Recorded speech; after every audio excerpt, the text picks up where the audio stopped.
नमस्कार, जय हिंद साथियों। पिछले दिनों जो कुछ भी घटित हुआ उससे मन बहुत विचलित है, परेशान है और ये कई बार मैं सोचने के लिए मजबूर हो जाता हूं कि क्या वास्तव में गोदी मीडिया के रहते हुए आप मोदी से लड़ सकते हैं। जिस प्रकार से गोदी मीडिया न सिर्फ मोदी सरकार के गुनाहों को बचाने का काम करता है, मोदी सरकार के अपराधों पर पर्दा डालने का काम करता है, बल्कि उस पर बेशर्मी और फूहड़ता के साथ उनके पक्ष में खड़ा हो जाता है। कोई भी अपराध सरकार करे, कुछ भी गलत करे, फूहड़ता के साथ, बेशर्मी के साथ उनका साथ देना है। यह गोदी मीडिया की भूमिका हो गई है। मैं आप लोगों से हाथ जोड़कर अपील करना चाहता हूं कि इस गोदी मीडिया को जगाना होगा। कोई हिंसा करके नहीं, कोई बदतमीजी करके नहीं, बल्कि अपने मुद्दे उन तक पहुंचाइए और देखिए कि क्या आपसे जुड़ा हुआ मुद्दा वो अपने टीवी चैनल पर डिबेट करते हैं। आपसे जुड़ा हुआ मुद्दा, आपकी जिंदगी से जुड़ा हुआ मुद्दा, क्या उस पर वो अपने टीवी चैनल के ऊपर भारतीय जनता पार्टी के प्रवक्ताओं से सवाल पूछते हैं। इसको देखिए, क्योंकि पिछले दिनों एक मामला आया एप्स्टीन फाइल का। ऐसा दरिंदा जो बच्चियों के साथ बलात्कार न सिर्फ करने में बल्कि दुनिया के बड़े बड़े लोगों को शामिल करके महिलाओं का, बच्चियों का शोषण करने के मामले में उसका नाम सामने आया, जिसमें हरदीप पुरी जो मोदी सरकार के मंत्री हैं उनका भी नाम सामने आया, मोदी जी का भी नाम सामने आया कि उसने कोई मीटिंग इजराइल के प्रधानमंत्री से उनकी फिक्स कराई थी, अनिल अंबानी का भी नाम सामने आया। पूरी दुनिया में एप्स्टीन फाइल को लेकर विरोध हो रहा है, प्रदर्शन हो रहा है, इस्तीफे हो रहे हैं, बड़े बड़े लोगों के खिलाफ जांच चल रही है, उनकी गिरफ्तारियां हो रही हैं। लेकिन भारत में गोदी मीडिया ने सारी हदें पार कर दी है।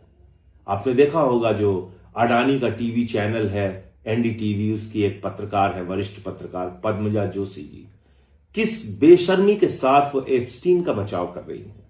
वो कह रही है एप्स्टीन भले ही बच्चियों का शोषण करता था, भले ही बलात्कारी था, भले ही गुनहगार था, भले ही ऐसी खबरें आ रही हैं कि वहां इंसानों के मांस खाए जाते थे, लेकिन बावजूद इसके वो पावर ब्रोकर था। यह तर्क है पद्मजा जोशी का।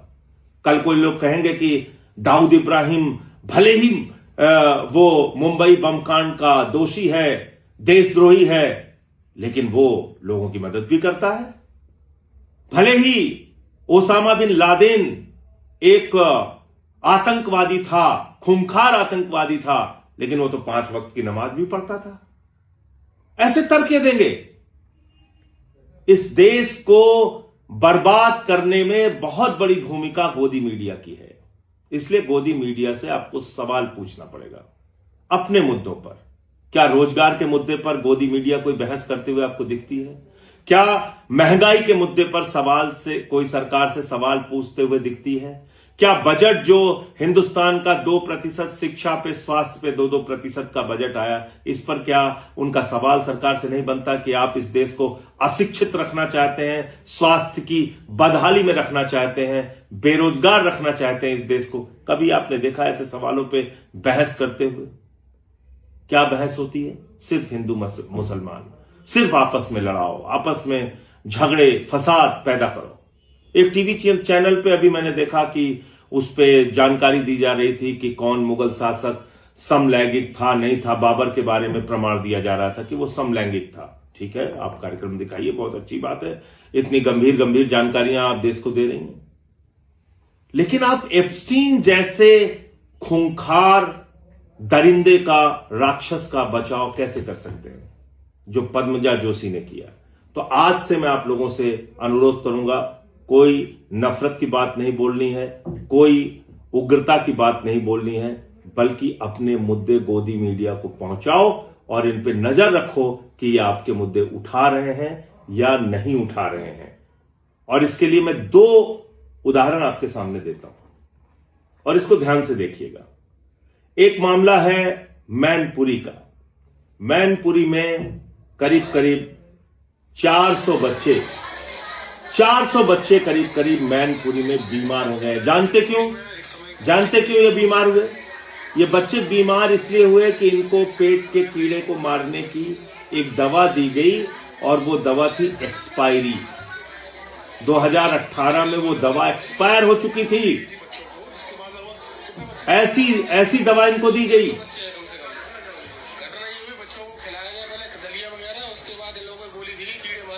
एक्सपायरी डेट 2018 की वो बच्चों को दी गई है। वो सारे बच्चों की तबीयत खराब हो गई है। कितने बच्चे लगभग स्कूल में? तो बच्चे काफी है, लेकिन लगभग 100-150 बच्चे हैं लगभग जिनों की तबीयत खराब हो गई है। तो जिला अस्पताल में सब भर्ती है? हाँ, सारे जिला अस्पताल में भर्ती हुए।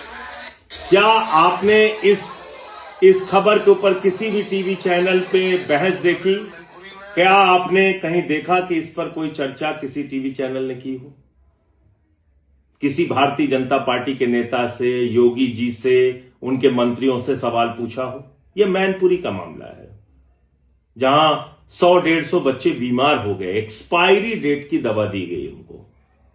इसके बाद में दिखाता हूं, एक ये तस्वीर है महोबा की।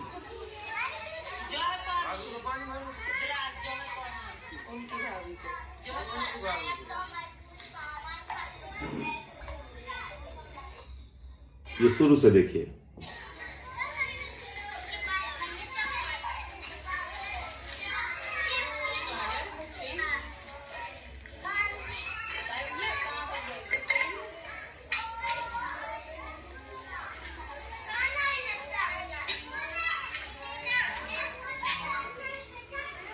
तो कई लीटर पानी में छोटे छोटे मासूम बच्चों को कई लीटर पानी में 2 पैकेट दूध मिलाकर उनको मिड डे मील में दूध दिया जा रहा है। इस भ्रष्टाचार पे किसी हिंदू का खून नहीं खौलता। आपके मासूम बच्चों को मिड डे मील में नमक रोटी दी जाती है, सूखा भात और नमक दिया जाता है, और लीटर भर पानी में 2 पैकेट दूध मिला के उनके जिंदगी के साथ, उनके जीवन के साथ खिलवाड़ किया जाता है। इस पर कोई नहीं बोलता। किसी मीडिया चैनल पे आपने इस मुद्दे पर बहस देखी? ऐसे तमाम मुद्दे हैं जब हमारे प्रयागराज के नौजवान बेरोजगारी को लेकर सवाल उठाते हैं, या देश भर में अग्निवीर को लेकर जब गुस्सा फूटता है नौजवानों का, क्या इन सवालों पर गोदी मीडिया कोई बहस करता है? आप इसको सोचिएगा। आज से कैंपेन शुरू करते हैं हम सब लोग मिलकर, और ऐसे तमाम वीडियो जो आपकी जिंदगी से जुड़े हुए सवाल हैं, वो इन गोदी मीडिया को टैग कीजिए और नीचे हैशटैग लाइन चलाइए, जागो मोदी के गोदी।